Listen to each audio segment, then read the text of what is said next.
Last class में हमने एक टॉपिक स्टार्ट किया था जी, जो था accounting treatment of accumulated profits and losses. मैंने आपको ये बताया कि इस टॉपिक को दूसरे चैप्टर्स के कंपैरिजन में हम थोड़ा सा डिफरेंटली करेंगे, क्योंकि यहाँ थोड़ा सा डिफरेंट ट्रीटमेंट होता है। तो मैंने आपको समझाया कि बेटे जी, दो तरह के ट्रीटमेंट हो सकते हैं, जिसे हमने केस 1 और केस 2 का नाम दिया है। केस 1 में नॉर्मल एंट्रीज पास करते हैं, जो कि आप नॉर्मली हर चैप्टर में पास करते थे, जिसे हम शूट एट साइट वाली एंट्रीज के नाम से जानते हैं। तो वो केस हमने कर लिया था कवर। दूसरा केस था हमारा कि पार्टनर डिस्ट्रीब्यूट नहीं करना चाहते एक्यूमुलेटेड प्रॉफिट और लॉसेस को, और वो कहते हैं जी आप फिर भी इसे एडजस्ट कर दीजिए। ठीक है जी, आज हमें ये केस कवर करना है। चलिए अब देखते हैं जरा कि ये किस तरीके से होगा। ध्यान से समझिएगा, क्योंकि ये बाकी चैप्टर से अलग है, जो कि सिर्फ और सिर्फ इसी में चेंज इन पीएसआर में ही ये वाला टॉपिक आता है जी। लिखिए जल्दी से case 2।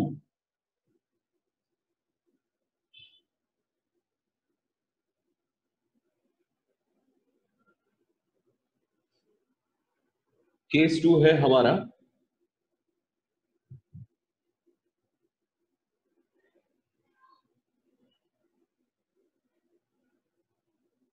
when partners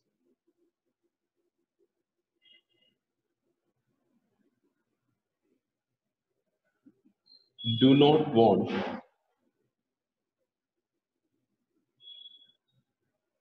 to distribute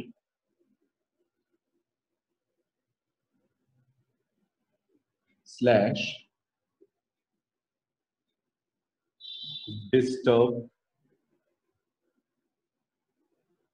slash write off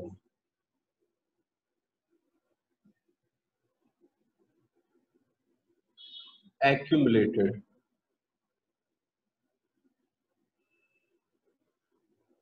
reserves।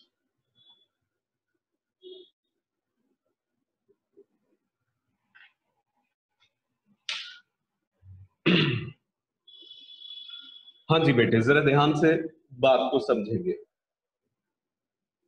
देखिए जरा, मैं आपको एक एग्जांपल से ये सारी बातें समझा रहा हूं। इस एग्जांपल में मैं 4 करेक्टर लेने वाला हूं। 3 तो हैं हमारे पार्टनर। लो जी, ये तो हो गए 3 पार्टनर जिनकी फर्म है। ये है ए भाई साहब, ये बी है और ये सी है। ए, बी और सी।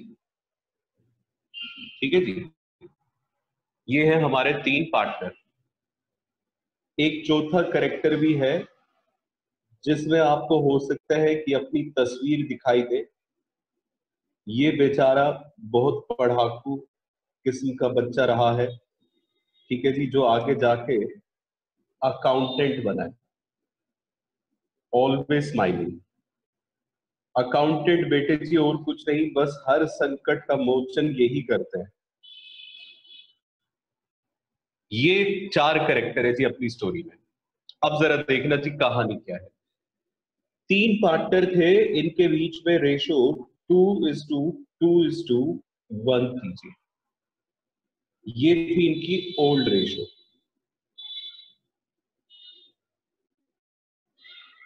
और इन्होंने ये डिसाइड कर लिया कि हम अपनी रेशो को अब देंगे बदल, और नई रेशो बनेगी 1:1:1:1। ये बन जाएगी जी हमारी नई रेशो। पुरानी रेशो को बदल दिया जाएगा और उसकी जगह पे अब हम नई रेशो रख देंगे 1:1:1। जब ये सारी कार्रवाई हो रही थी तो इनके सामने एक समस्या थी, वो है रिजर्व्स। मतलब ये एक गुल्लक है, ठीक है जी, जिसमें इन्होंने पैसा जोड़ रखा है जी।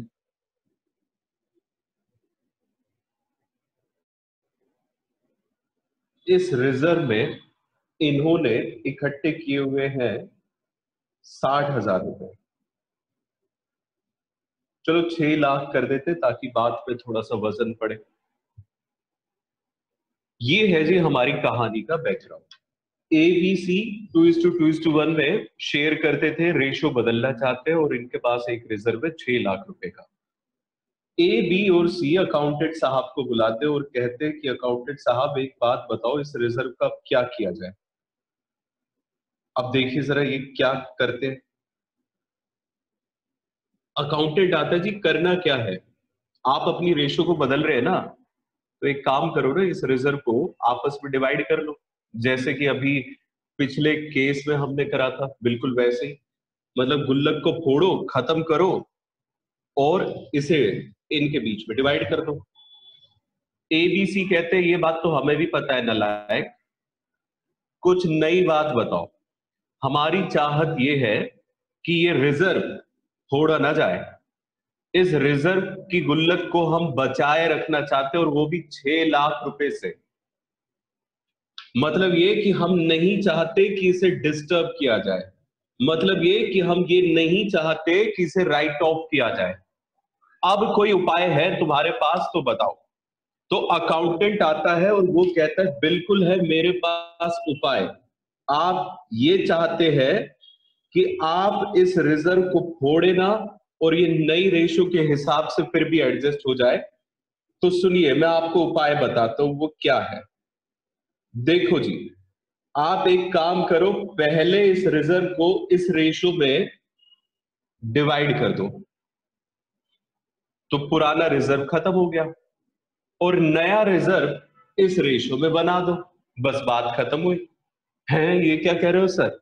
देखो जरा मैं आपको ये करके बताता हूं।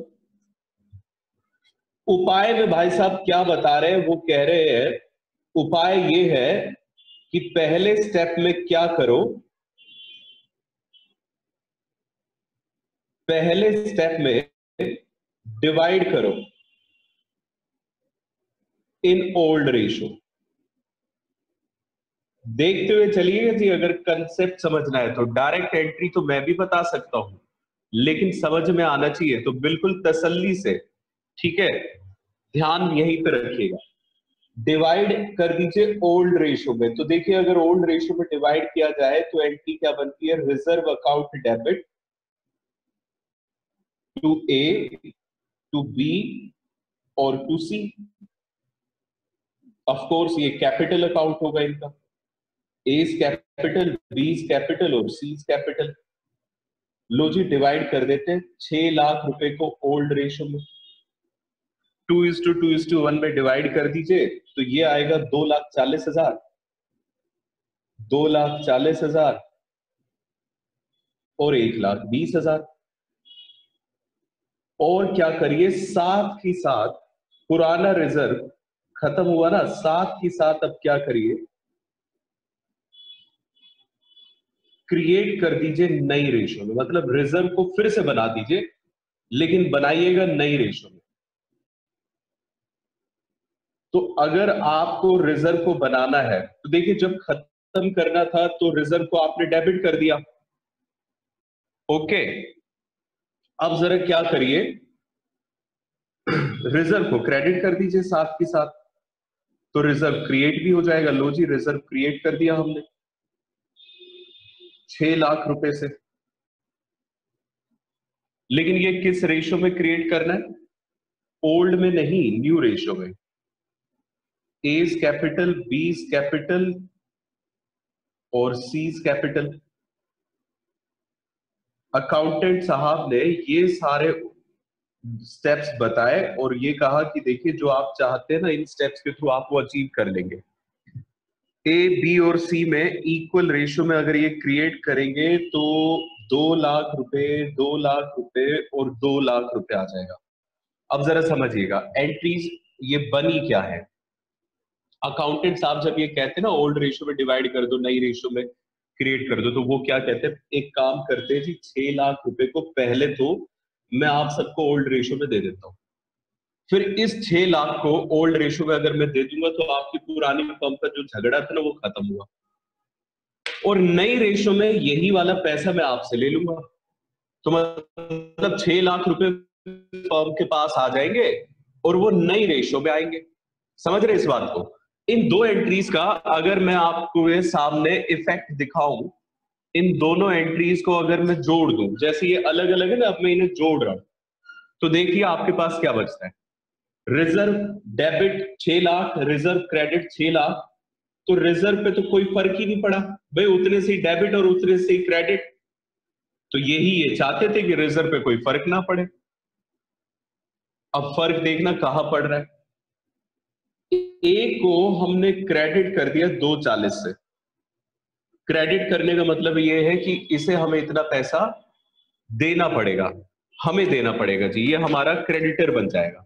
और डेबिट करने का मतलब ये है कि इतना पैसा हमें इससे लेना पड़ेगा, मतलब ये हमारा डेटर बन जाएगा। ठीक है जी, चलिए देखिए जरा।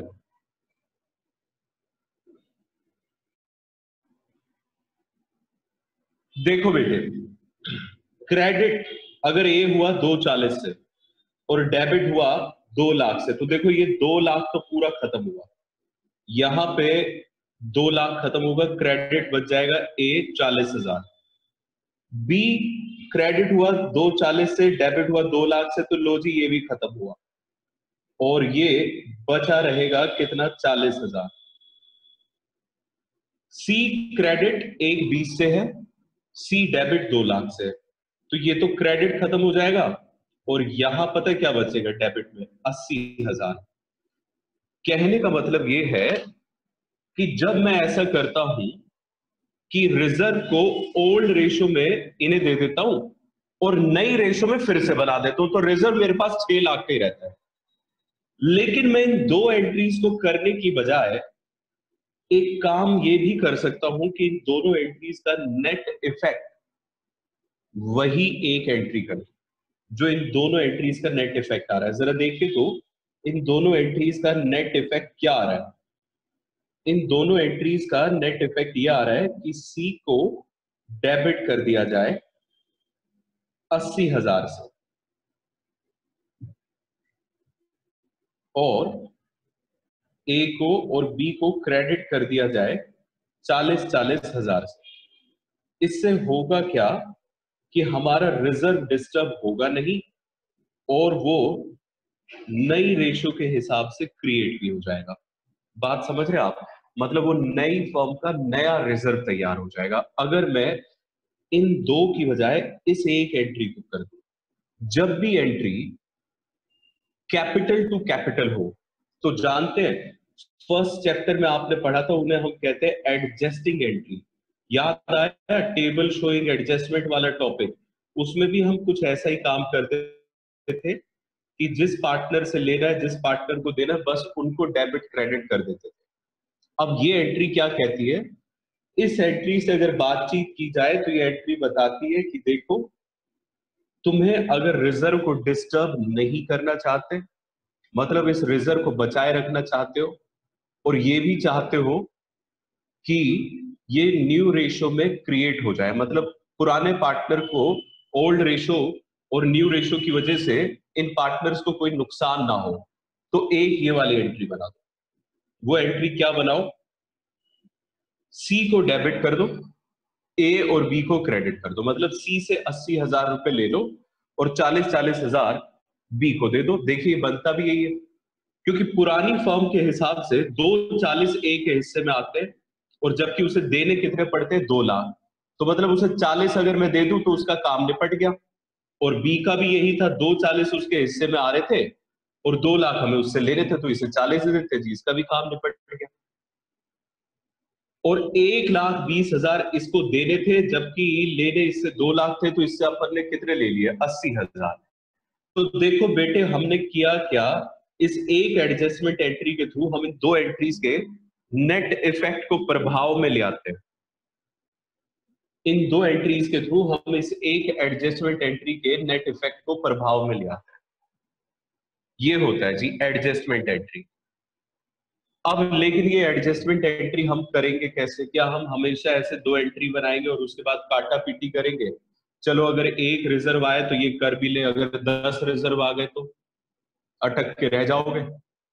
तो ये एडजस्टमेंट एंट्री इस रास्ते से नहीं बनेगी। इसे बनाने का तरीका क्या है, वो अब मैं आपको बता रहा हूं। देखो बेटे जी, अब यहां से लिखना आप स्टार्ट करेंगे नोट्स की शेप में। पहला पॉइंट, फर्स्ट लिखिए following entry will be passed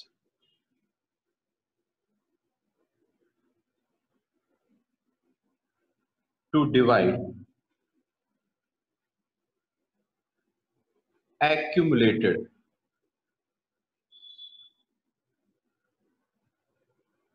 profits। और ब्रैकेट में लिखिएगा नॉट लॉसेस। मैं यहां पे सिर्फ प्रॉफिट्स की बात कर रहा हूं, अभी लॉसेस की बात नहीं कर रहा हूं, ठीक है।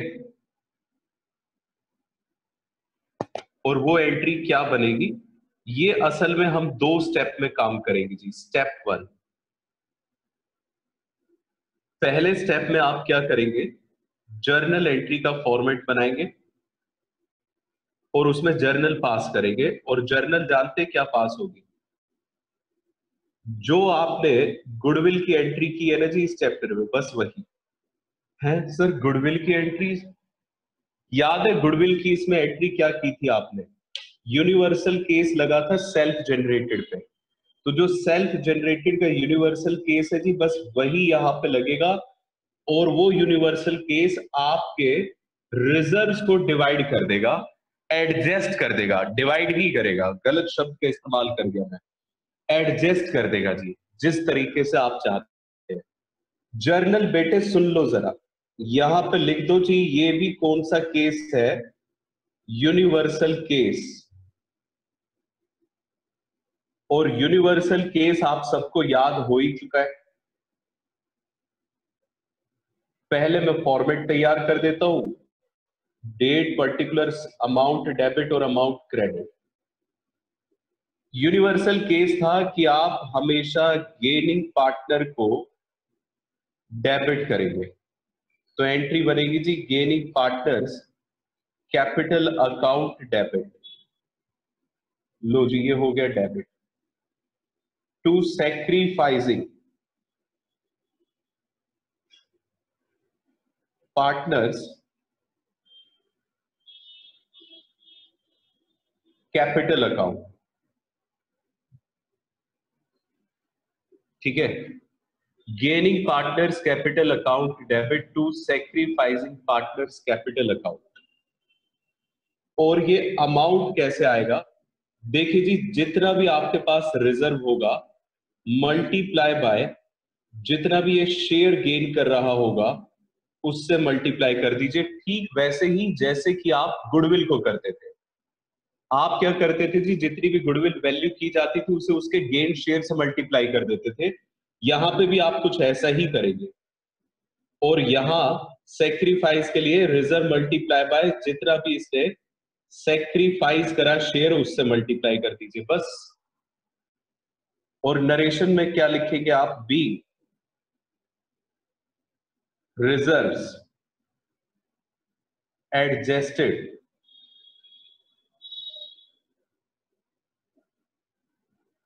ये नरेशन लिखनी है जी, बस काम हो गया खत्म। ये तो हो गया अपना पहला स्टेप। अब देखिए अगर मुझे ये पता लगाना है कि भैया जी गेन कितना कर रहे हैं, सेक्रीफाइस कितना कर रहे हैं, तो ये हवा में तो पता लगेगा नहीं। इसके लिए आप सबको पता है जी, जो वर्किंग नोट आप बनाए करते थे गुडविल में, तो वो वर्किंग नोट यहां भी बनेगा। वर्किंग नोट ये अपना स्टेप टू होगा, ठीक है। वर्किंग नोट आप किस तरीके से बनाएंगे, आप कोई भी एक रेशो ले लेंगे, या तो आप सेक्रीफाइसिंग रेशो ले लीजिए या फिर आप गेनिंग रेशो ले लीजिए। उसमें से आप कुछ भी रेशो लेके कैलकुलेट कर लीजिए जी कौन सेक्रीफाइस कर रहा है कौन गेन कर रहा है। तो आप इसमें सेक्रीफाइसिंग या गेनिंग दोनों में से कोई भी रेशो आप ले सकते हैं और उससे कैलकुलेशन कर सकते हैं। यहां वर्किंग नोट पे बस एक हेडिंग लिख दीजिएगा, कैलकुलेशन ऑफ गेन और सेक्रीफाइस। ठीक है, अभी मैं आपको दिखाऊंगा बेटे कि गेन और सेक्रीफाइस करने से क्या हमारा यही ट्रीटमेंट आता है जो हम अभी बात कर रहे थे। तो आप पाएंगे जी हाँ वही ट्रीटमेंट आता है, असल में हम अभी भी वही कर रहे थे जब मैं वो एंट्रीज काट रहा था। ठीक है, उसे मैं आपको प्रूव करूंगा लेकिन थोड़ी देर के बाद। तो मैंने आपसे ये कहा कि आप अगर मान लीजिए अपने रिजर्व्स को डिवाइड नहीं करना चाहते तो एक ही तरीका है, आपको उसे एडजस्ट करना पड़ेगा। और एडजस्टमेंट करने के लिए फिर से प्रकट होगी जी यूनिवर्सल केस वाली जर्नल एंट्री। गेनिंग को डेबिट किया जाएगा और सेक्रीफाइसिंग को क्रेडिट किया जाएगा। क्योंकि हमें गेन और सेक्रीफाइस की जरूरत पड़ेगी तो इसके लिए एक वर्किंग नोट भी बनेगा।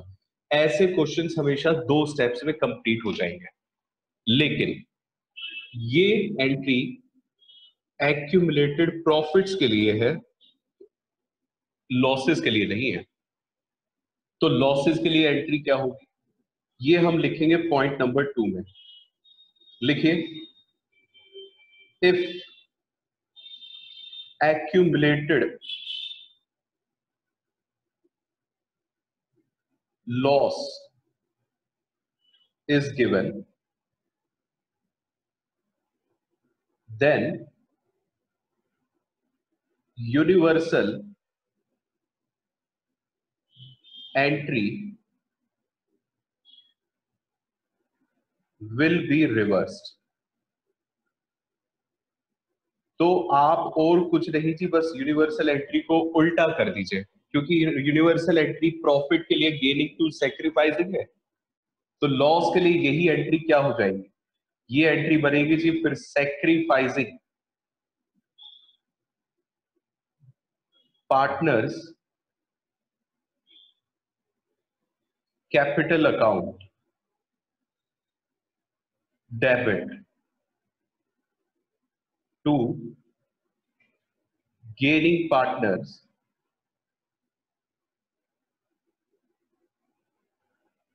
Capital account. और बेटे जी बिल्कुल टेंशन मत लो, हर एक चीज के पीछे लॉजिक है। ठीक है जी, ये भी लॉजिक से ही रिवर्स हो रही है। ये तो जब अमाउंट होंगे तब मैं आपको समझाऊंगा क्या लॉजिक लग रहा है। नरेशन लिखिए, बी लॉस एडजस्टेड, बस जी ये नरेशन लिख देंगे, काम खत्म हुआ इसका भी। और इसका भी अमाउंट देखिए मैं यहां लिख नहीं रहा हूं, लेकिन वो अंडरस्टूड है कि आएगा कैसे। आप जितना भी लॉस कर रहे हैं इनटू में क्या करेंगे, गेन शेयर, जितना भी इसने शेयर गेन किया उससे मल्टीप्लाई करेंगे तो ये अमाउंट आएगा। और यहां पे भी loss multiply by sacrificed share. इसका मतलब यह है कि इस एंट्री को भी कंप्लीट करने के लिए हमें वर्किंग नोट की जरूरत पड़ेगी। ठीक है जी, वर्किंग नोट तो हमें चाहिए चाहिए होगा क्योंकि गेन और सेक्रीफाइस निकालना है। अगर मान लीजिए कि किसी क्वेश्चन में एक्यूमुलेटेड प्रॉफिट्स भी आ जाए और एक्यूमुलेटेड लॉसेस भी आ जाए,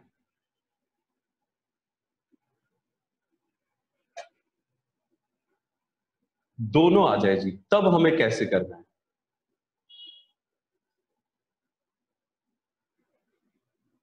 बेटे यहां पे इसे सही कर लीजिए, ये सेक्रीफाइस आएगा क्योंकि ये सेक्रीफाइस को अपन ने डेबिट किया है और ये गेन आएगा।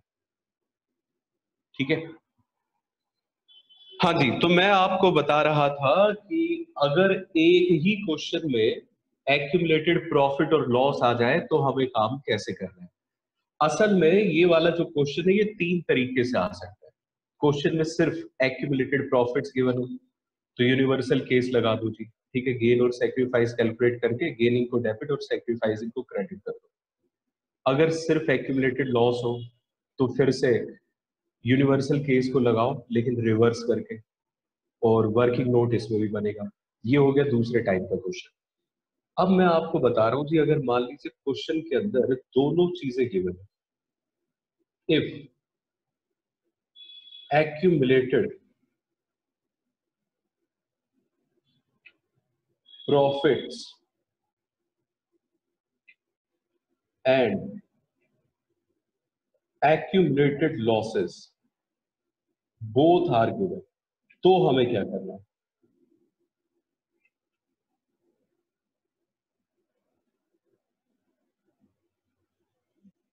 अगर ऐसा हो गया तो अब जरा ध्यान से सुन लीजिए, ऐसे क्वेश्चंस में दो वर्किंग नोट्स बनेंगे। मैं इन्हें भी, इस तरह के क्वेश्चन को भी स्टेप पे करने के लिए बता देता हूं। स्टेप 1 ब्रैकेट में लिखेगा, यहां पे पहले follow the under mentioned steps. अगर ऐसा हुआ तो आप इन स्टेप्स को फॉलो करिएगा। स्टेप 1 जर्नल एंट्री,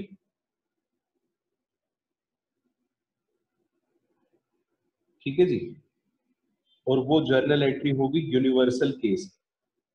अब हो सकता है कि ये यूनिवर्सल केस सीधा लगे और हो सकता है कि उल्टा लगे, वो डिपेंड करता है जी ज्यादा क्या है। अगर मान लीजिए एक्यूमुलेटेड प्रॉफिट्स ज्यादा है तो ये केस सीधा लगेगा, और एक्यूमुलेटेड लॉसेस ज्यादा है तो ये केस रिवर्स में लगेगा। स्टेप 2 वर्किंग नोट 1 बनेगा, जिसमें आप क्या कैलकुलेट करेंगे,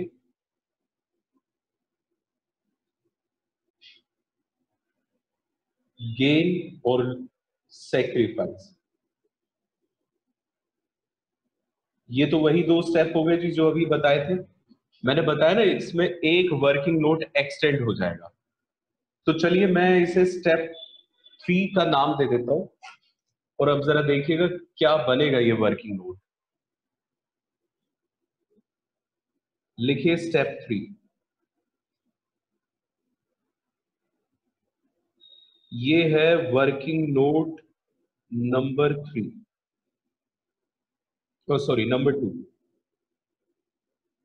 स्टेप 3 से ही मैंने इसे नंबर 3 लिख दिया।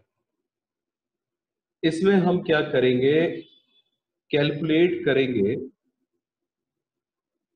नेट accumulated प्रॉफिट्स और लॉसेस। जब मैं कह रहा हूं ना नेट, तो इसका मतलब ये है प्रॉफिट में से लॉसेस को माइनस करेंगे। ये किस तरीके से काम किया जाएगा, आपको जितने भी एक्यूमुलेटेड प्रॉफिट्स गिवन है उनको ऐड कर दीजिए एक साथ, और उनमें से जितने भी एक्यूमुलेटेड लॉसेस है उन्हें माइनस कर दीजिए। ठीक है जी, उससे हमें यह पता चल जाएगा कि हमारे पास नेट इफेक्ट क्या आया। फिर ये नेट इफेक्ट जो आएगा, ये नेट एक्यूमुलेटेड प्रॉफिट और लॉस होगा। या तो ये प्रॉफिट होगा या फिर ये लॉस होगा। अगर ये प्रॉफिट है, ये तभी पॉसिबल है जब एक्यूमुलेटेड प्रॉफिट ज्यादा हो, तो इसके लिए आप सीधी यूनिवर्सल केस वाली एंट्री बनाएंगे यहां पे स्टेप 1 में।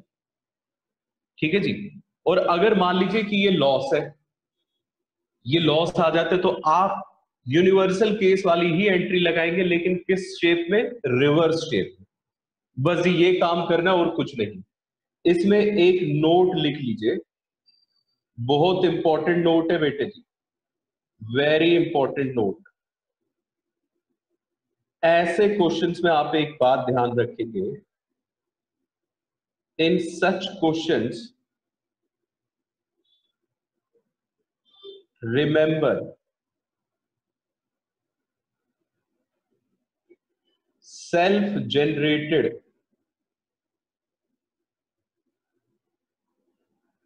goodwill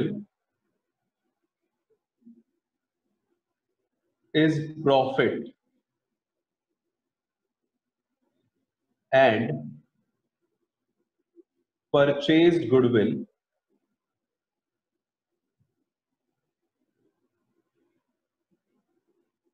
is loss। देखो बच्चों, एक बात का ध्यान रखना, मैंने आपको बता दिया कि अगर आपको मान लीजिए रिजर्व्स गिवन है, इसके अलावा आपको लॉसेस गिवन है, तो आप काम कैसे करोगे जी? आप 3 स्टेप में काम करोगे। पहले जर्नल बनाओगे, फिर गेन और शेयर निकालोगे, फिर आप नेट इफेक्ट निकालोगे। लेकिन कई बार इन क्वेश्चंस में आपको वो गुडविल के साथ परेशान कर सकता है। आप जानते ही हैं कि गुडविल 2 तरह की होती है, एक सेल्फ और एक परचेज। अगर सेल्फ जनरेटेड गुडविल गिवन हो क्वेश्चन में, तो समझ जाइए कि वो सेल्फ जनरेटेड गुडविल प्रॉफिट है। मतलब आपको उसे एक्यूमुलेटेड प्रॉफिट की तरह ट्रीट करना है। ठीक है जी। ऐसा क्यों, अभी बता देता हूं। सेल्फ जनरेटेड गुडविल होता ही प्रॉफिट है। जो हमने अपनी रेपुटेशन से नाम कमाया, हम उसके बदले में पैसा लेते हैं।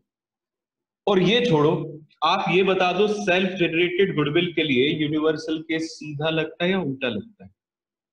रट्टे तरीके से बात कर लेते हैं तो आपका जवाब आएगा सर सीधा लगता है।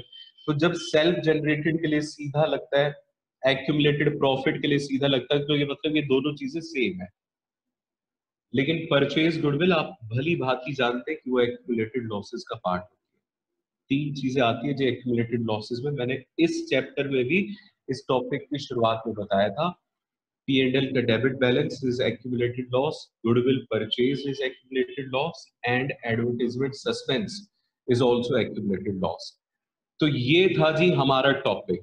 3 तरीके से एक टॉपिक से क्वेश्चन आ सकता है। मैंने आपको क्या बताया, एक बार झटपट मैं आपको बता दूं। यहां पहले मैंने आपको इसका बेस समझाया कि अगर हमें गुल्लक ना फोड़नी हो तो इसके लिए हमें फिर एडजस्टमेंट एंट्री की जरूरत पड़ती है। और वो एडजस्टमेंट एंट्री कैसे बनेगी जी?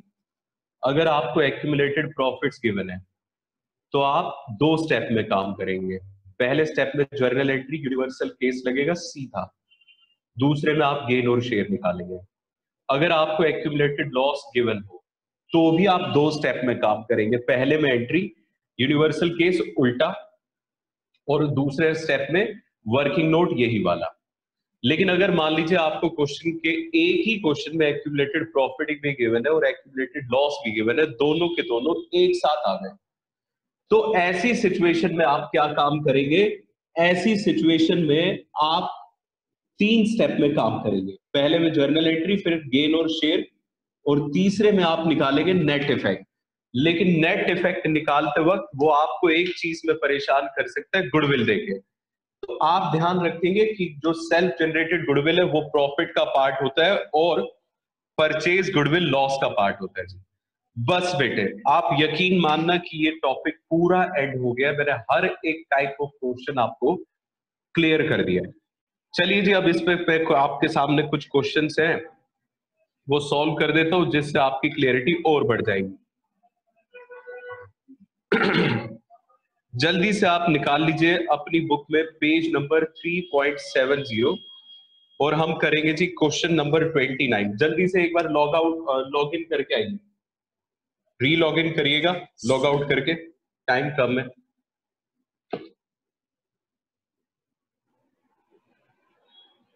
हाँ जी बेटे जी, अब हम करने वाले हैं क्वेश्चन नंबर 29। ये है जी क्वेश्चन, ध्यान से देखिएगा। ए बी सी 3 पार्टनर है, इनके बीच में रेशो 3, ए और बी 2 पार्टनर है जी, इनके बीच में रेशो 3:2 है। 31 मार्च 2016 को इनकी बैलेंस शीट ने हमें जनरल रिजर्व दिखाया 54,000 का।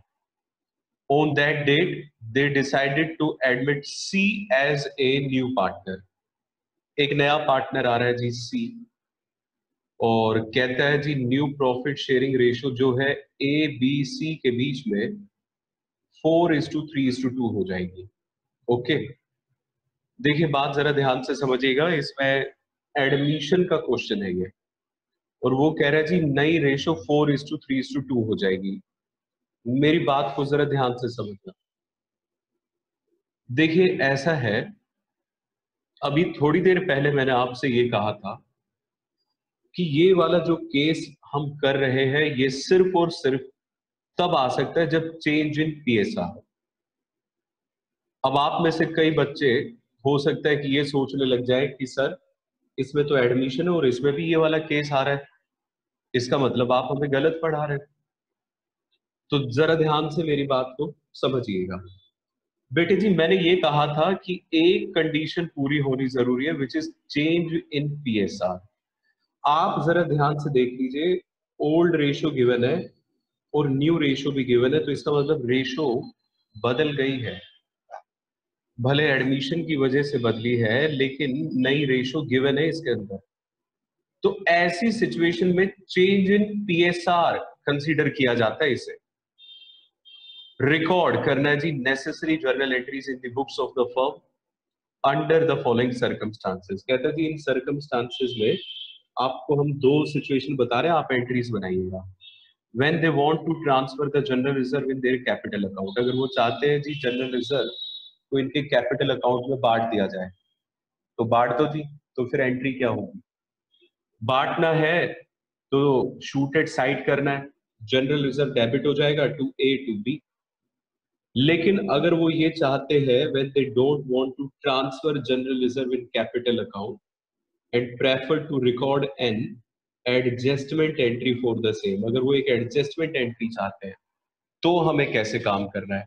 चलिए अब यही चीज हमें सीखनी है। पहले वाला केस तो मैं इसमें कराऊंगा नहीं क्योंकि उसका आप ढेर सारे क्वेश्चन पहले ही कर चुके हैं। लिखिए जल्दी से क्वेश्चन नंबर 29।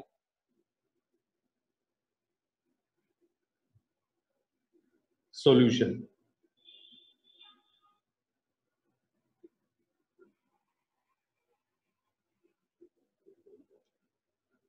याद है बेटे जी, मैंने आपसे कहा था कि अगर एक्यूमुलेटेड प्रॉफिट गिवन हो तो आप जर्नल करेंगे। पहले मैं फॉर्मेट नहीं बना रहा हूं जी वरना टाइम कंज्यूम हो जाएगा। और दूसरे स्टेप में आप क्या करेंगे जी, वर्किंग नोट करेंगे। तो पहले मैं वर्किंग नोट ही लिख देता हूं और जर्नल का स्पेस छोड़ दिया है। वर्किंग नोट इसमें सिर्फ दो ही स्टेप है क्योंकि केवल प्रॉफिट गिवन है। तो वर्किंग नोट में अपन कैलकुलेट करेंगे कैलकुलेशन ऑफ गेन और सेक्रीफाइस। अब आप कोई भी रेशियो लगा लीजिए, दोनों में से जो भी आप चाहें। चलिए जी गेनिंग रेशियो लगा देते हैं, ठीक है। बार बार सेक्रीफाइस ही लगाए जा रहे हैं। Gaining ratio is equal to new ratio minus old ratio.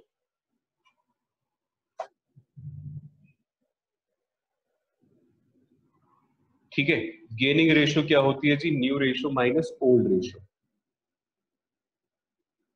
A, B और सी। सी हालांकि एक नया पार्टनर है लेकिन देखिएगा गेनिंग रेशियो से ये नेगेटिव में कैसे आता है। लो बेटे जी इनकी न्यू रेशियो बताओ।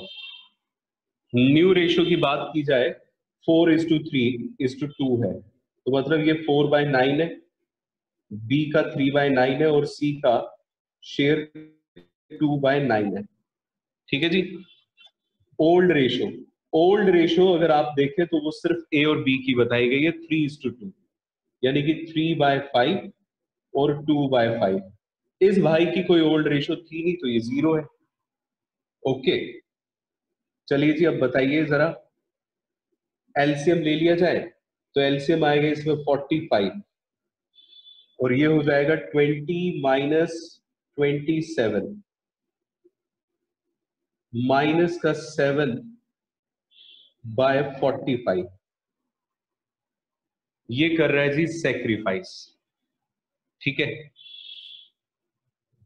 और इसके अलावा इसका भी देख लेते हैं 45, तो ये आएगा 15 - 18 यानी कि -3/45।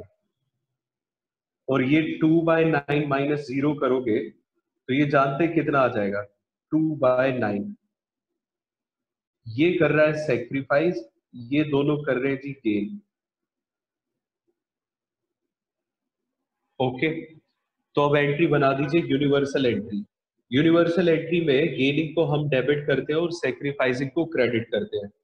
तो अपनी एंट्री बनेगी as capital account debit, B's capital account debit,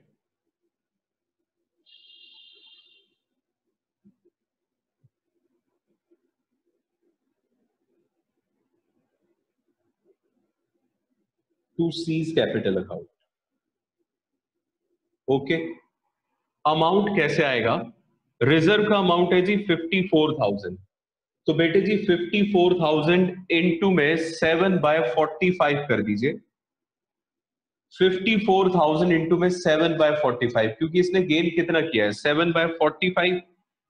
तो ये अगर आप करते हैं तो ये आएगा जी 8,400 रुपए ए में। 54,000 के रिजर्व इंटू में 3/45 अगर किया जाए तो ये आता है 3,600। और अगर 54,000 इंटू में 2/9 अगर आप करेंगे तो आपको पता चल जाएगा कि इसने कितना सेक्रीफाइस किया। इसने सेक्रीफाइस किया है, गड़बड़ हो गई, गड़बड़ हो गई जी, एंट्री उल्टी होनी थी।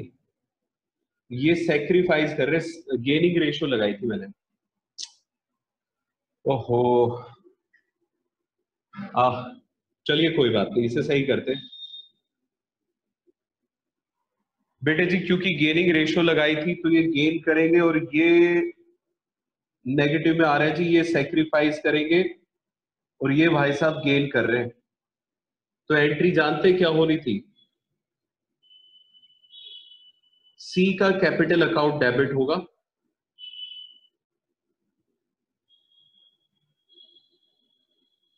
टू एज कैपिटल अकाउंट और टू बीज कैपिटल अकाउंट, ये एंट्री बनेगी जी और ये आएगा 12,000 रुपए। आई एम एक्सट्रीमली सॉरी, मैं यहां पे गलत कर गया और उसकी वजह से थोड़ा सा आपको यहां पे तकलीफ उठानी पड़ी। अब मुझे ये बताइए जरा, क्या ये टॉपिक आपको समझ में आ गया है या नहीं?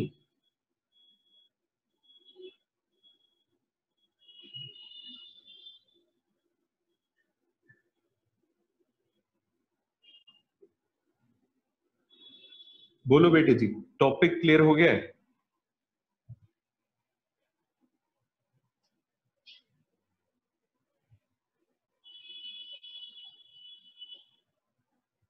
कुछ हाँ या ना तो बोल दो।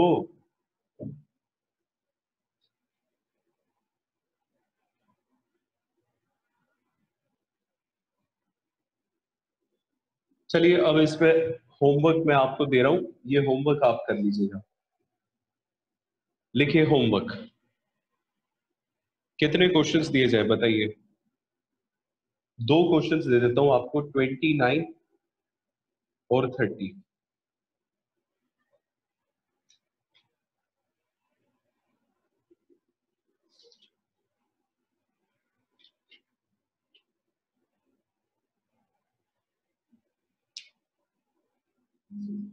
ओके, ये 29 ही है, 30 और 31। दो क्वेश्चन है जी, 30 और 31।